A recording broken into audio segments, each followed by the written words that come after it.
கல்வியை அறிமுகம் செய்தார். 6 வயது தொடக்கம் 18 வயது வரை கட்டாயம் கல்வி கற்க வேண்டியது அவசியமாகின்றது.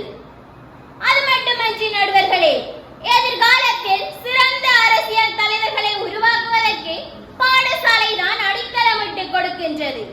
இதற்கு சிறந்த எடுத்துக்காட்டாக பாடசாலையில் ஒவ்வொரு வருடமும் மாணவர் பாராளுமன்றம் இடம்பெற்று வருகின்றது.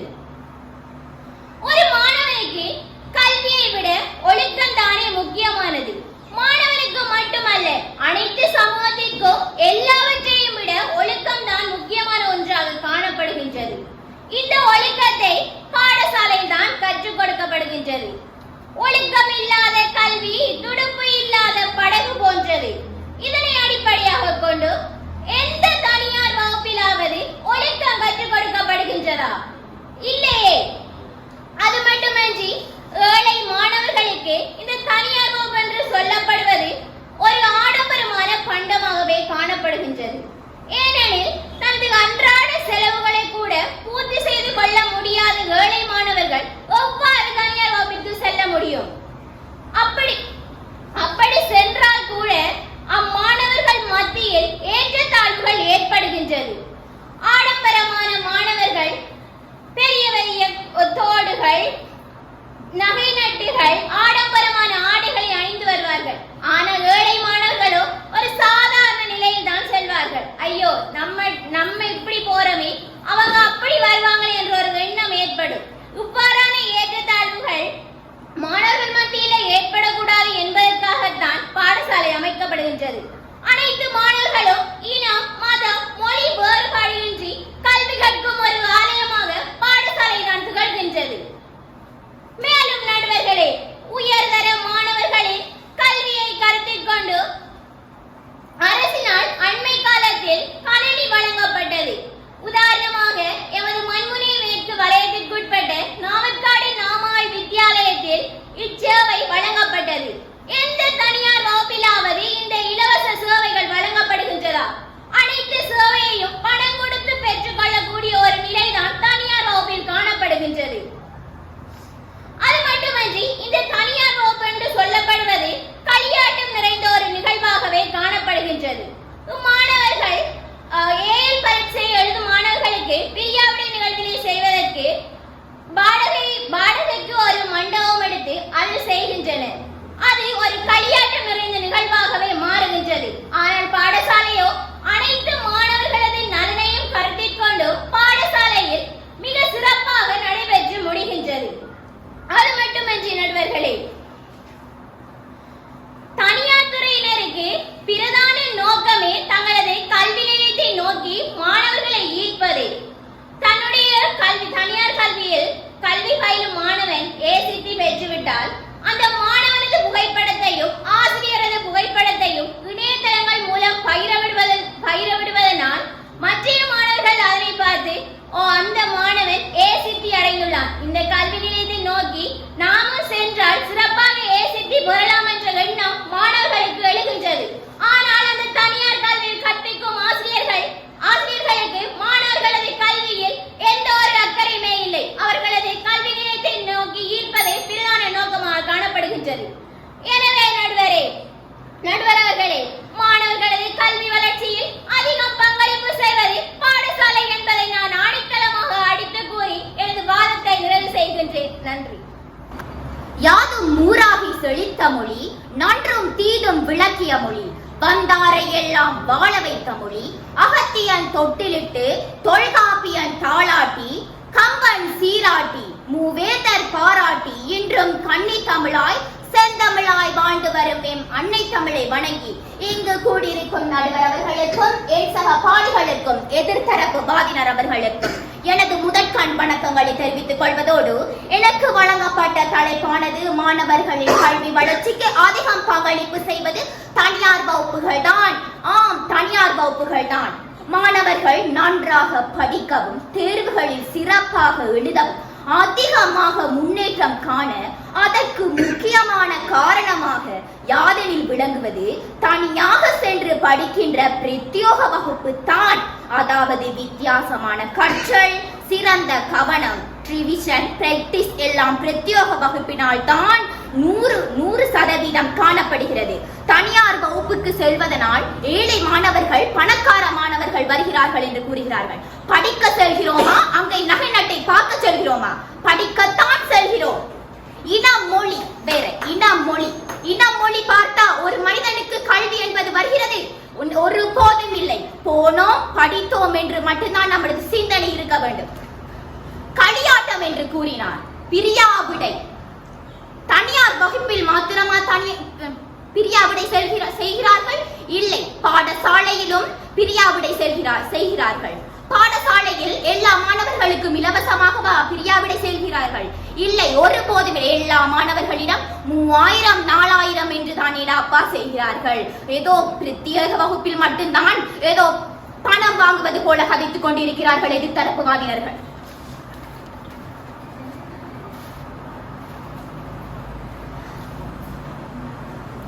கற்றதனுள்ளாய பயனன்கொள் வாளறிவான் நற்றுண் தொழ ஆரணி திருக்குறளுக்கு அமைய கல்வி மட்டும் அறிவு இருந்தால் போதாது, உளவியல் சார்ந்த அறிவும் மாற்றலும் வளர வேண்டும் என்றால் பிரத்யோக வகுப்பு தான் அவசியம் என்று இந்த இடத்தில் உறுதியாக கூறுகிறேன். ஆனால் பாடசாலையில் ஒரு விடயத்தை விளங்கப்படுத்தினால் புரிந்து கொள்ளும் மாணவன் புரிந்து கொள்வான். அதே பின்னுக்கு இருந்து கதை கொண்டு கொண்டிருப்பவன் என்ன செய்வான்? எதிர்த்தரப்புவாதினரே, ஒரு ஆசிரியர் கேட்டாராம், மாணவரே விளங்கி விட்டதா என்று. அதற்கு ஒரு மாணவன் கூறியிருந்தான் சிறப்பான ஒரு பதில், பால் மட்டும் விளங்கி விட்டது ஆசிரியை, தலை விளங்கவில்லை என்று. இதை பார்த்து விளங்கவில்லையா? தனியா பாடசாலை கல்வி எவ்வளவு நலிவடைந்து காணப்படுகின்றது. அது மட்டுமல்லாது பிரத்யோக வகுப்பிலோ வினா கொத்துக்கள், மீட்டல் பரிச்சயம் என்று அடிக்கடி வைத்து நம்மளை சோதிப்பார்கள். ஆனால் பாடசாலையிலேயோ 1ஆம் தவணை, 2ஆம் தவணை, 3ஆம் தவணை என்று மாத்திரமே வைத்து நம்மளை சோதிப்பார்கள். தற்போது அண்மை காலத்தில் நன்மை ஆட்டி பரப்பி சென்ற கொரோனா வைரஸின் போது எதிர்த்தரப்புவாதினர்களே என்ன செய்தீர்கள்? பாடசாலைக்கு சென்று உட்கார்ந்து படித்தீர்களோ? ஒரு போதும் இல்லை. எல்லா மாணவர்களும் இணையதளத்தின் மூலமே ஆன்லைன் வகுப்புகளில் தனியார் பாடங்களை கற்றீர்கள். தொடர்ந்து ஒரு மாணவன் 6 மணி நேரம் படிப்பதனால் மாணவர்களுக்கு என்ன பிரயோசனம்? நண்பர்களே, 6 மணி நேரம் படித்து மாணவர்களின் மூளை நலிவடைந்து போகின்றது. 6 மணி நேரம் பாடசாலையில் பாடமாக கற்பிக்கிறார்கள். ஒரு போதும் இல்லை. ஆசிரியர்கள் பாடசாலைக்கு வந்திருக்கார்களா என்று கூட ஒரு பக்கம் தெரியாமல் பாடசாலை நேரங்களில் மாணவர்கள் விளையாடிக் கொண்டு ஒரு பக்கம், பணியாளர் அறைக்குள் இருந்து கொண்டு தனது சொந்த கதைகளை பேசிக்கொண்டு இருப்பார்கள். இதற்குள் பாடசாலை கல்விதான் சிறந்தது என்ற ஒரு பக்கம். இது ஒரு கேளிக்கையான விடயமாக காணப்படுகிறது. ஆனால் பிரத்யோக வகுப்பிலோ அவ்வாறு இல்லை. அந்த 1 மணி நேரத்தை கூட மாணவர்களுக்காக பிரத்யோக வகுப்பு ஆசிரியர்கள் செலவு செய்வார்கள்.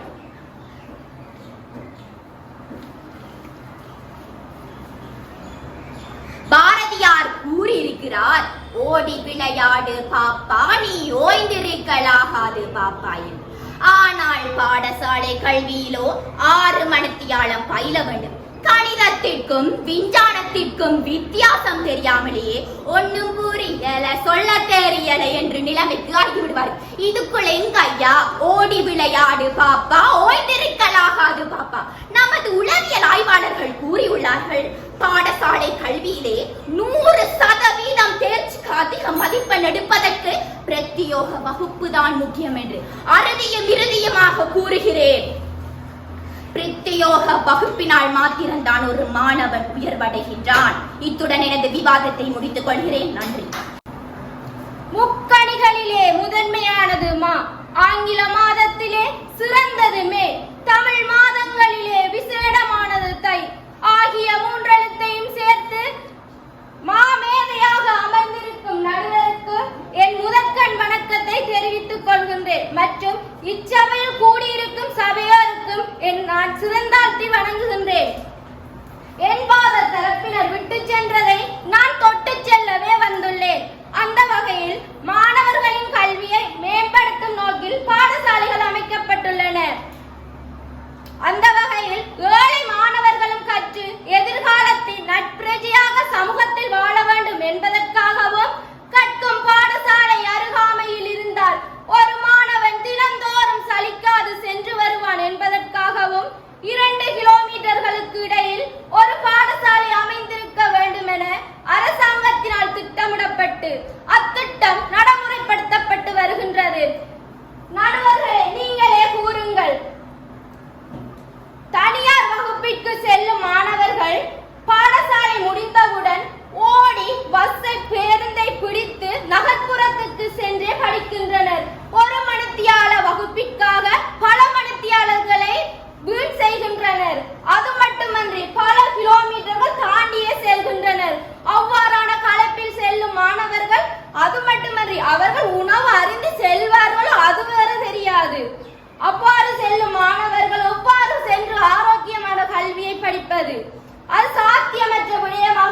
மட்டுமன்றி எதிர்த்தரப்புவாதிகள் கூறினார், தவணை பரீட்சைகள் நடத்தப்படுவதனால் எவ்வாறு அம்மாணவனின் அறிவு மட்டம் கணிக்கப்படுகின்றது என்று அவருக்கு தெரியவில்லை போல் பாடசாலைகளில் பாட அலகுகள் முடிந்தவுடன் அலகு பரீட்சை, கணிப்பீட்டு பரீட்சை என ஒவ்வொரு மாணவனையும் சோதித்தது அவர் மறந்து விட்டார் என்று நான் நினைக்கின்றேன். அது மட்டுமன்றி அம்மாணவன் எவ்வாறான அறிவு மட்டத்தில் காணப்படுகின்றார் என்பதனையும் பரிசோதித்து அறிவு மட்டம் குறைவாக காணப்படும் மாணவனுக்கு மேலதிக பயிற்சிகளும் வழங்கப்படுகின்றது. மேலும் நடுவர்களே, தவணை இறுதியில் ஆசிரியர்களுக்கும் பெற்றோர்களுக்கும் இடையில் கலந்துரையாடல்கள் இடம்பெறுகின்றன. ஒவ்வொரு மாணவனை பற்றியும் அவர்களது பெற்றோர்களிடம் கூறப்படுகின்றன. இவற்றின் மூலம் அம்மாணவர்களின் கல்வியில் பெற்றோர்களும் அதிக பங்களிப்பினை செய்கின்றனர். இவ்வாறெல்லாம் தனியார் வகுப்புகளில் நடைபெறுகின்றதா? உங்களது பெற்றோர்களை அழைத்து அவர்கள் கலந்துரையாடல்கள் நடத்துகின்றார்களா? இல்லையே. இவற்றையெல்லாம் தவிர்த்து நடுவர்களே, பாடசாலையில் புத்தக கண்காட்சி இடம்பெறுகின்றது. ஒரு மாணவன் தனது அறிவை பயன்படுத்தி பல கண்டுபிடிப்புகளை கண்டுபிடித்து அவற்றை மாணவர்களின் மத்தியில் காட்சிப்படுத்தும் போது மற்ற மாணவர்களுக்கும் தாமும் இவ்வாறான கண்டுபிடிப்புகளை கண்டுபிடித்தால் நல்லது, நமக்கும் இவ்வாறான பெருமை எல்லாம் கிடைக்கும் என்று எண்ணி அவர்களும் கண்டுபிடிக்கின்றனர். இதன் மூலம் ஒரு மாணவனின் ஆற்றலையும் அவனது திறமையை வழிகாட்டுவதற்கு அடித்தளமிட்டுக் கொடுக்கின்றது பாடசாலை. அது மட்டுமன்றி பாடசாலைகளுக்கு இடையிலான போட்டிகளும் இடம்பெறுகின்றது. கலை போட்டி, தமிழ் தின போட்டி, ஆங்கில தின போட்டி என பல போட்டிகள் மாணவர்களின் இடையில் பாடசாலைகளுக்கு இடையிலாக நடாத்தப்படுகின்றது. ஏன் எதிரணி நண்பர்களே, நீங்களே கூறுங்கள், பாடசாலையில் இல்லையே இந்நேரத்தில் இவ்விடத்தில் நாம் போட்டியிட்டுக் கொண்டிருப்போமா? இல்லையே. அது மட்டுமின்றி நடுவர்களே, சபையோரை உங்களுக்கு ஒரு முக்கியமான விடயத்தை கூற விரும்புகின்றேன். என்ன என்பதை எதிர்பார்க்கின்றீர்களா? ஆம், கூறுகின்றேன். பாடசாலையில் கற்பிக்கும் அனைத்து ஆசிரியர்களும் முறையாக பயிற்சிக்கப்பட்டவர்களே. மாணவர்களுக்கு எவ்வாறு கற்பிக்க வேண்டும், எவ்வாறான கற்றலை கற்றுக் கொடுக்க வேண்டும், மாணவர்களுடன் எவ்வாறு பழக வேண்டும் என நுணுக்கமாக பயிற்சிக்கப்பட்ட பின்னரே பாடசாலைகளுக்கு அனுப்பி வைக்கப்படுகின்றனர்.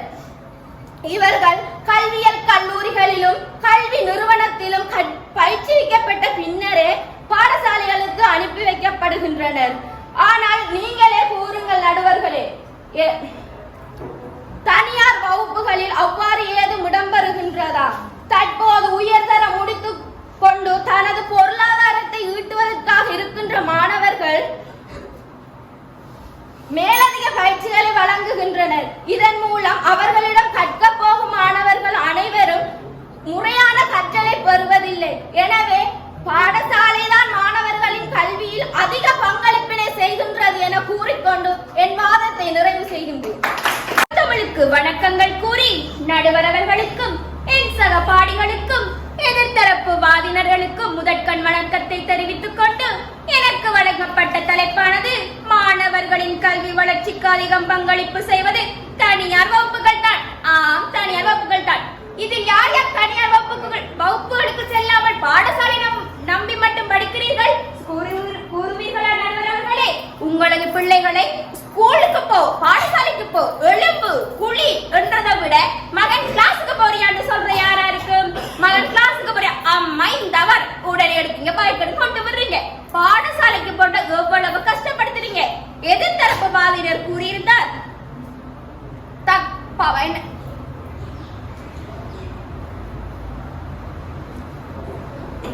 பாடசாலை சென்றுதான் ஒருவர் கண்டுபிடிப்பாராம், அவரது திறமையை வளைத்துக் கொள்வாராம். ஏன் தோமஸ் அல்வா எடிசன் அவர்கள் பாடசாலை சென்று அவர்கள் மின்குமுளை கண்டுபிடித்தார். அவர் வீட்டில் இருந்து தனது முயற்சியை மேற்கொண்டுதானே அவர் மின்குமுளை கண்டுபிடித்தார்.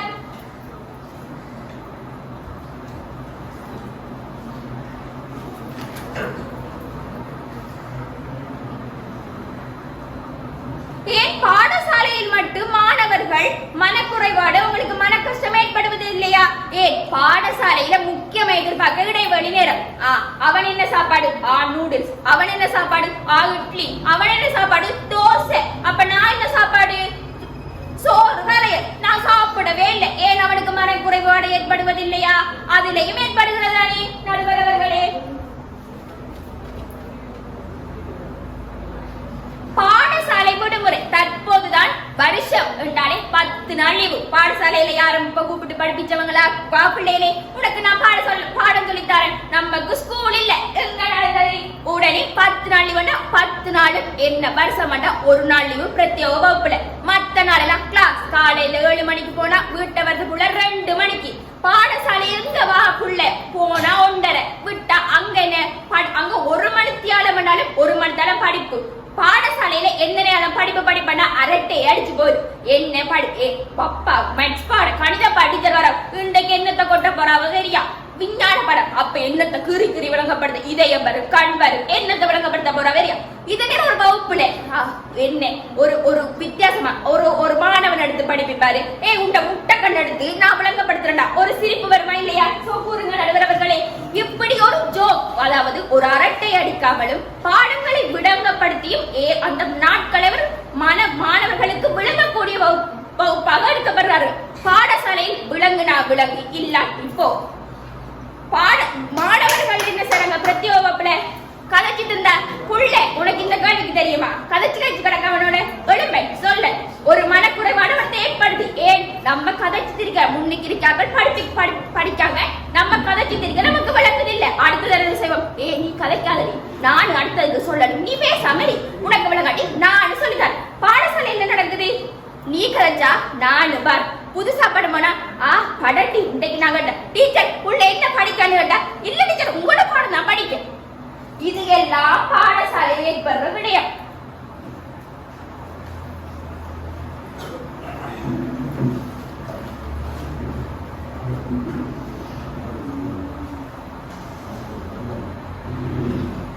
ஒன்று தொடக்கம் 5 வரையான மாணவர்களை ஸ்கூலுக்கு பாடசாலைக்கு போனா சொல்றாங்க கிளாஸ் விட்டு வாரியா அந்த சட்டை போ ரெடி ஆகு, இந்த சட்டை 3 மணி 5 மணி கிளாஸ் படிச்சுட்டு வா இருக்க. ஸ்கூலுக்கு அங்க போனா நம்ம என்ன சொல்ல வீட்டை போனா ஸ்கூலுக்கு போறியா பிள்ளைன்னு கேட்டா அம்மா டீச்சர் அங்க படிப்பிக்காவே இல்லம்மா அவனுக்கு காய்ச்சி கொண்டு சொல்றீங்களா இல்லையா? இங்க இருக்கிறார்கள் ஸ்கூல் பாடசாலைக்கு செல்றீங்கன்னே கிளாஸுக்கு போனா படிச்சனியா இல்லையா? ஏதோ ஒரு பேப்பரை காட்டித்தான், இல்லாட்டி அங்க குரூப்ல நமக்கு தயாரிக்கப்பட்ட குரூப்ல போடுவாங்க. உங்களோட பிள்ளை இந்த மார்க்ஸ் எடுக்குது என்ன உடனே மாட்டுவோம். டீச்சர்கிட்ட கேட்டா அது பரவாயில்ல, அது கூட பிள்ளை பரவாயில்ல சொல்லுவாங்க. ஆனா சிங்களுவாங்க அந்த அவங்க சொன்னாங்க 1ஆம் தவணை 2ஆம் தவணை 3ஆம் தவணை என்னது தரப்புவாதிகள் கூறியிருந்தார். ஆனா பிரத்யேக வகுப்புல அழகு முடிய முடிய முடிய பரீட்சை நடைபெறுது. உங்களை யாராவது கூற முடியுமா? சொல்லுங்களேன், கூறுங்களேன். நடக்குதா இல்லையா பிரத்யேக வகுப்புல? அந்த ஒரு மாணவி தலையாடுறாவு. அப்ப தெரியும் என்ன பாடசாலையில முடிய உனக்கு எக்ஸாம் படிக்கையா இல்லையா? நீ இல்ல, உனக்கு படிப்பில்லை, நீ வர மாட்டா. அவனை ஒரு சிலர் ஆசிரியர் முட்டாள் தட்டுறதும் பாடசாலைகள் தான். பிரத்யேக வகுப்புல அப்படி இல்லை, ஆனவனை ஊக்கப்படுத்துற அளவுக்கு பிரத்யேக வகுப்புல காணப்படுது. இறுதியுமாக கூறி விடைபெறுகிறேன். பிரத்யேக வகுப்பு மாணவர்களுக்கு முக்கியமானதாக காணப்படுகிறது.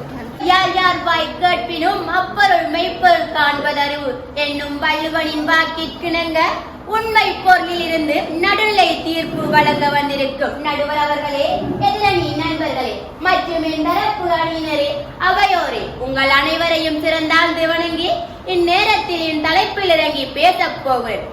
பாடசாலை கல்வியானது மாணவர்களின் நலத்தை கருதி இலவசமாக மேற்கொள்ளப்படுகின்றது.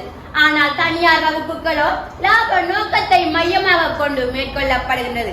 நடுவர்களே, ஜனநாயக இலங்கை இலவச கல்விக்கு புகழ் பூத்த நாடாக இருந்தும் கூட அதனை தற்பொழுது பணம் கொடுத்து பெற்றுக்கொள்ளும் நோக்கிற்கு மாறிக்கொள்கின்றது. மாணவர்களுக்கு இலவசமாக வழங்கப்படுகின்ற ஆசிரியர் சேவையானது தற்பொழுது தொழிலாக மாறுவதை நாம் கண்கூடாக காண்கின்றோம்.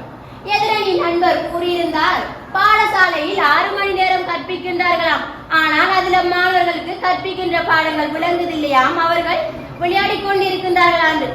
அதற்காகவே விஞ்ஞான ரீதியாக ஆய்வு செய்து ஒரு பாடத்தினை 40 நிமிட அளவுகளுக்குள் கற்பிக்க வேண்டும் என அரசினால் தீர்மானிக்கப்பட்டு அது தற்பொழுது பாடசாலையில் நடைமுறைப்படுத்தப்பட்டு வருகிறது. ஆனால் தனியார் வகுப்புகளோ மாணவர்கள் உடல் நலத்தையும் கருத்தில் கொள்ளாது அவர்களுக்கு கற்பிக்கின்ற பாடங்கள் விளங்குகின்றதா என்பதை கூட நினைக்காமல் தமது வருமானத்தை அதிகரிக்க வேண்டும் என்ற நோக்கிற்காக 1 மணி நேரம் 2 மணி நேரம் என வகுப்புகளை நடத்துகின்றார்கள். ஆனால் அதனால் எந்த விதமான ஒரு பிரயோஜனமுமே இல்லை நடுவர் அவர்களே.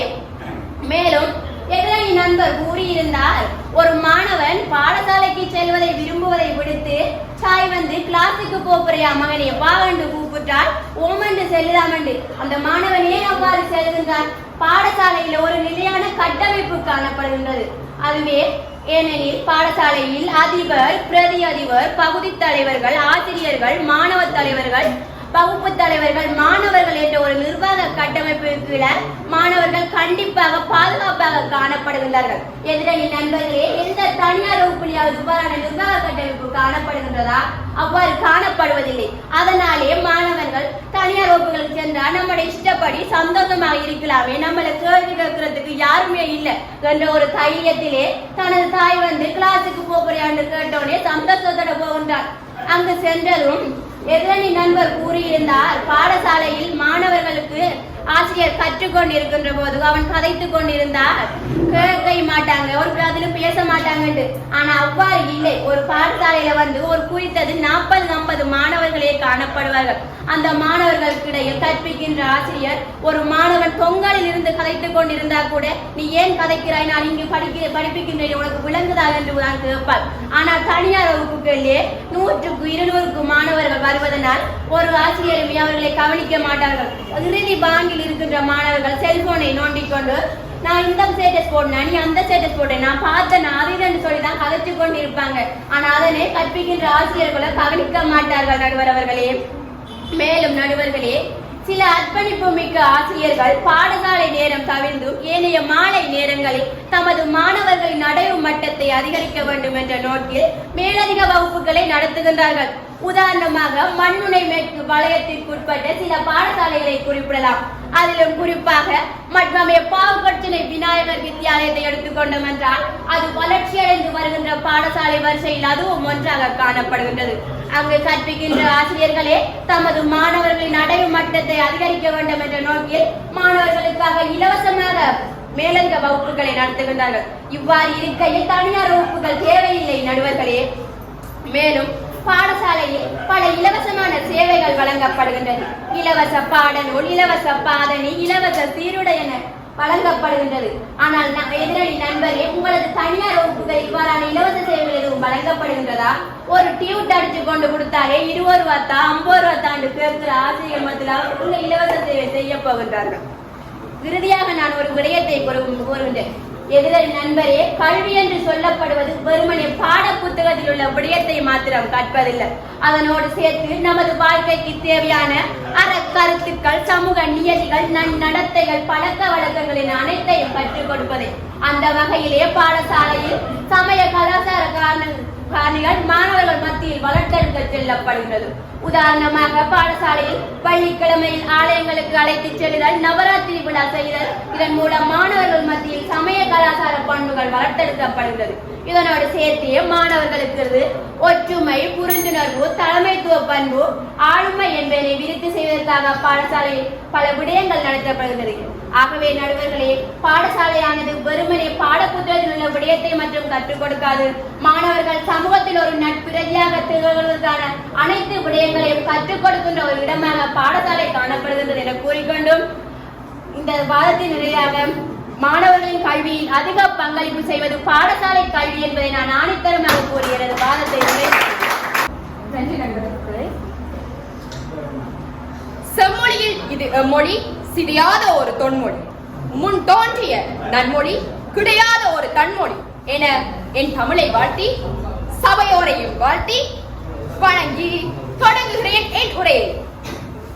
எனது எதிர்த்தரப்புவாதி அவர்கள் கூறியிருந்தார், பாடசாலையில் ஒரு கட்டமைப்பு காணப்படுகிறது, அந்த கட்டமைப்பு மூலமாக மாணவர்கள் பாதுகாப்பாக உணர்வார்கள் என கூறியிருந்தார். சற்று நாட்களுக்கு முன்பு எனக்கும் எனது மாணவ தலைவி, அதாவது எனது வகுப்பு தலைவிக்கும் சிறு மோதல் ஒன்று ஏற்பட்டது. அது எனது மனதை மிகவும் பாதித்தது.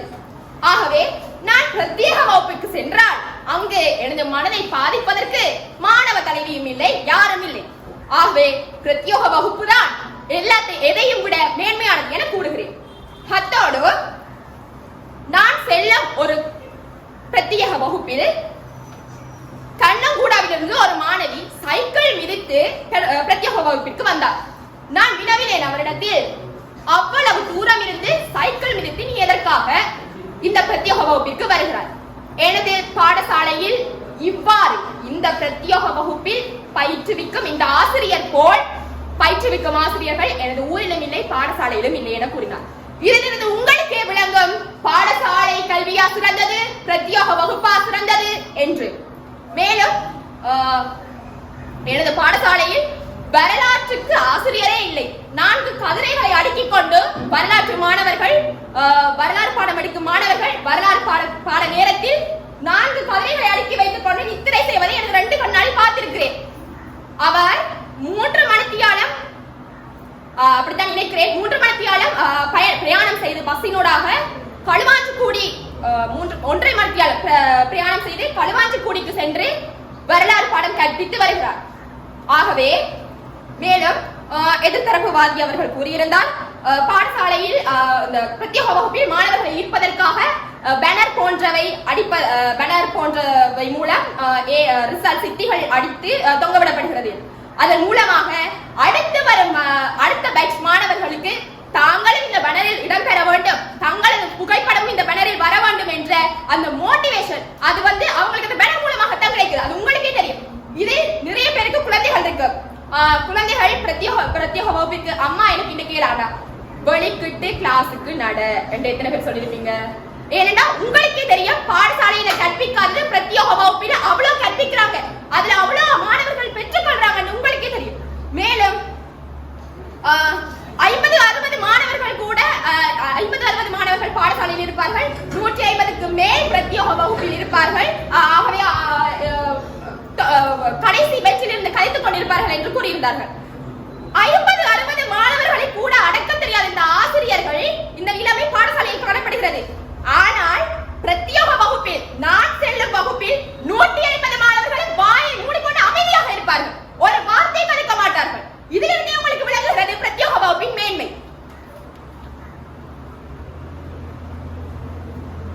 மேலும் எனது வகுப்பில் கூட முஸ்லிம், இந்து, கிறிஸ்டியன் போன்ற அனைத்து மாணவர்கள் பயிலுகின்றனர். அனைத்து மாணவர்களும் மிகவும் ஒற்றுமையாக இருக்கின்றனர். ஆகவே சமூக உணர்வு, ஒற்றுமையுடன் செயல்பட வேண்டும் என்றது பிரத்யேக வகுப்பில் பாடசாலைகளை விட மேலாகவே வளர்கிறது. பாதுகாப்பான சூழல் கூட நிலவுகிறது. மற்றது சில நாடுகளில் நீட், IAS, IPS போன்ற பரீட்சைகள் காணப்படுகிறது. அதற்கு நான் கோச்சிங் சென்டர் சென்றால் தான் பரீட்சையை சித்தி பெற்று நான் ஒரு IAS ஆகவோ IPS ஆகவோ ஒரு டாக்டர் ஆகவோ வருவேன் என்று நீங்கள் எத்தனையோ பேர் கேள்விப்பட்டிருப்பீர்கள். அது ஒரு திரைப்படம் உள்ளது. அதில் ஒரு பாடசாலை ஆசிரியரிடத்திலேயே ஒரு மாணவி சென்று எனக்கு IIT படிக்க ஆசை என்று கூறியிருப்பார். நீங்கள் அந்த படம் பார்த்திருப்பீர்கள் என்று நினைக்கிறேன். IIT படிக்க ஆசை என்று கூறியிருப்பார். அதற்கு அந்த பாடசாலை ஆசிரியரை கூறியிருப்பார், இங்கு IIT படிக்க முடியாது, இதற்கு நீ ஒரு நல்ல கோச்சிங் சென்டருக்கு தான் செல்ல வேண்டும் என்று அவரே கூட்டிக் கொண்டு கோச்சிங் சென்டரையும் காட்டியிருப்பார். ஆகவே இதிலிருந்து நன்றாக விளங்குகிறது பிரத்யேக வகுப்பின் நன்மையும் பாடசாலையின் கோலங்களும். மேலும் ஓயலில் நான் கணிதத்தில் காணா கூட தெரியாது. நான் எனது கணித பாட ஆசிரியரால் ஒதுக்கப்பட்டேன், தாழ்த்தப்பட்டேன். எனது மனம் நன்றாக பாதிக்கப்பட்டது. எனக்கு என்ன செய்வது என்றே தெரியவில்லை. நான் ஒரு நல்ல கிளாஸுக்கு சென்றேன்.